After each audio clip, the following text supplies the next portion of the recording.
crash within the terror-prone Boni Forest in Lamu. We believe this was an Al-Shabaab attack. Attacks by Al-Shabaab militants have become commonplace in Mandera and other parts of northern Kenya, with victims being police officers, teachers, farmers, ordinary residents going about their daily routines. We must never forget that the government has so far failed to address various incidents of insecurity in the North Rift counties of Baringo, Elgeyo Marakwet, and Laikipia.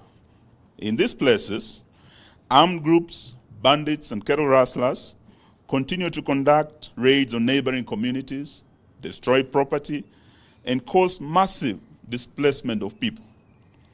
These attacks are unacceptable and must come to an end. They paint a picture of a nation that is losing the battle to gangs and terrorists. We therefore find it strange, while the country is clearly grappling with internal security problems, the Ruto administration is taking 1,000 police officers to Haiti to fight a war that is not of our own, on a territory that is far away, over 12,000 kilometers from Kenya. We cannot send 1,000 of our young men and women in uniform in harm's way over 12,000 kilometers away without the people of Kenya, through their elected representatives in parliament, having a say as to whether this is in our national strategic security interest or it's motivated by other interests.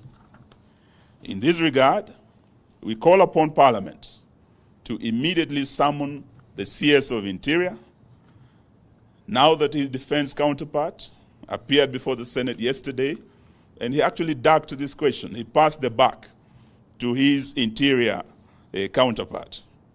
We want him to explain to Parliament, and by extension the nation, the following issues.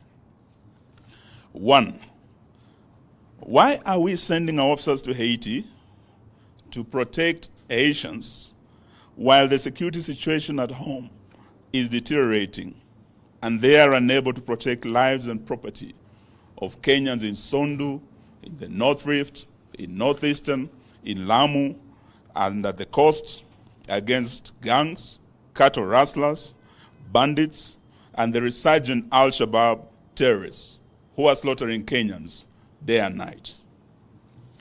2, why deploy our police while the issue of Kenyan police brutality, particularly in the recent anti-tax protests, which witnessed excessive use of force, killings, and gross violation of human rights, where 72 Kenyans lost their lives through police bullets, and thousands were wounded, and the matter is still live before the National Dialogue Committee at Bomas, which was sanctioned by Parliament.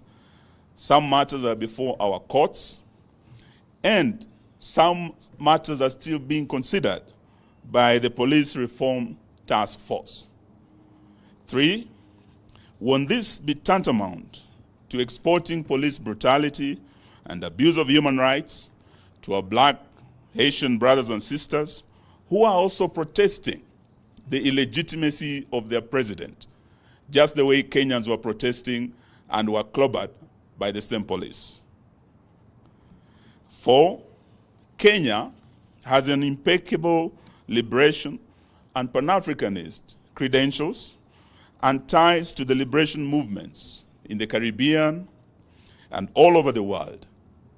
Wouldn't sending our officers to Haiti, not at the request of our black Haitian brothers and sisters,